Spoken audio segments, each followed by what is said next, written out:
Aujourd'hui, vidéo sur le jeûne sec et plus particulièrement sur le jeûne du Ramadan qui est un jeûne sec et un jeûne partiel. Pourquoi jeûne sec? Parce qu'on ne boit pas et on ne mange pas, mais jeûne partiel parce qu'on se réalimente à la tombée du soleil.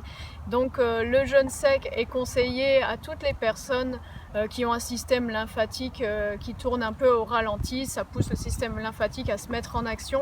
C'est indiqué pour toutes les personnes qui souffrent de pathologies humides, notamment avec écoulement, par exemple un écoulement dans le nez, dans les bronches, les personnes qui font de la rétention d'eau aussi, ce jeûne est hyper indiqué pour ces personnes.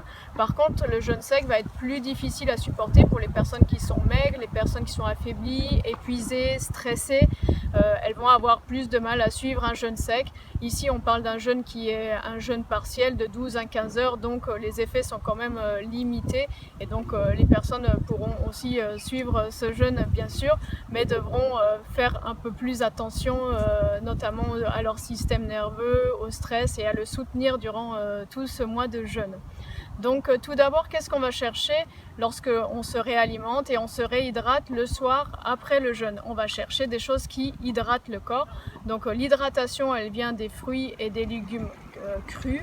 Donc qu'est-ce qu'on va chercher par exemple? On va faire un jus de légumes. Donc si vous n'avez pas encore d'extracteur, c'est vraiment un super cadeau à vous faire. Si vous pouvez, bien sûr, il y a le Angel qui est la Rolls-Royce des extracteurs. Après, je conseille vraiment de pouvoir au moins avoir un extracteur pour commencer à se faire des jus de légumes. Typiquement, un super jus qui hydrate après une journée de jeûne, c'est la carotte, pastèque. Pourquoi la pastèque? 94% d'eau à l'intérieur de la pastèque, donc carotte, pastèque, quelques feuilles de basilic, c'est délicieux et ça permet de se réhydrater rapidement. Ou on peut faire à base de concombre avec pomme ou concombre avec ananas, parce que pareil, ce sont des fruits qui ont plus de 80% d'eau et on peut rajouter un peu d'épinards, voilà, vous panachez pour faire un jus à base de concombre et donc un jus vert qui sera aussi reminéralisant. Donc ça, c'est pour la rupture du jeûne, sachant que le jus va être digéré en 10 à 15 minutes, donc c'est une bonne façon de rompre le jeûne.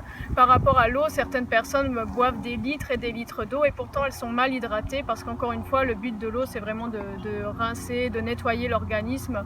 On n'a pas forcément beaucoup d'hydratation avec l'eau et notamment les personnes qui sont très bien hydratées ne boivent presque jamais, elles boivent un verre d'eau par jour et pourtant elles sont très bien hydratées. Donc si vous cherchez l'hydratation, pensez à jus de légumes avec un tout petit peu de fruits pour donner du goût.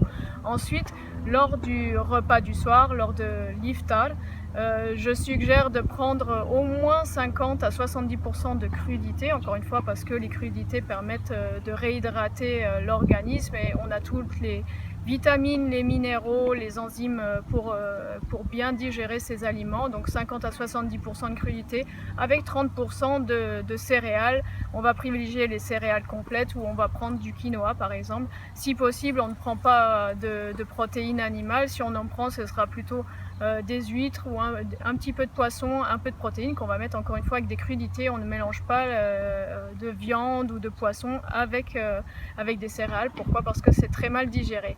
Et ensuite, le mieux c'est de prendre une petite infusion de plantes à base de menthe, fenouil, mélisse, des plantes qui aident à digérer. On évite bien sûr les excitants comme le café et le thé. Pourquoi? Parce qu'ils assèchent la muqueuse intestinale et en plus c'est des toxiques hépatiques. Donc quand on a fait une journée de jeûne qui a été éprouvante pour l'organisme, on fait surtout attention de prendre des bons aliments qui soient nutritifs pour notre corps.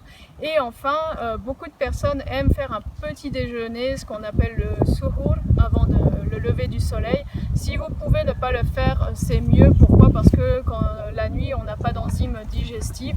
Donc si vous souhaitez quand même le faire, vous pouvez prendre soit des fruits, soit vous faites vraiment un smoothie. Et le smoothie, vous allez bien sûr le faire si vous avez un blender, sinon avec un petit mixeur. Et je vous conseille de mettre des choses comme des oléagineux, du lait d'amande, sinon vous pouvez faire avec du lait de coco. Vous rajoutez un peu de banane, une ou deux dattes, pareil parce que c'est des aliments qui vont vous permettre de tenir la journée et qui sont très nutritifs. Donc un petit smoothie, des fruits le matin et après on peut commencer le jeûne en super forme. Donc je vous souhaite un très bon Ramadan, on dit Ramadan Moubarak, et pour toutes les personnes qui veulent s'essayer au jeûne sec aussi, c'est un jeûne qui est très puissant, et vous pouvez bien sûr le faire du matin au soir comme le Ramadan, mais vous pouvez aussi le faire sur 24 heures, 48 heures, 72 heures.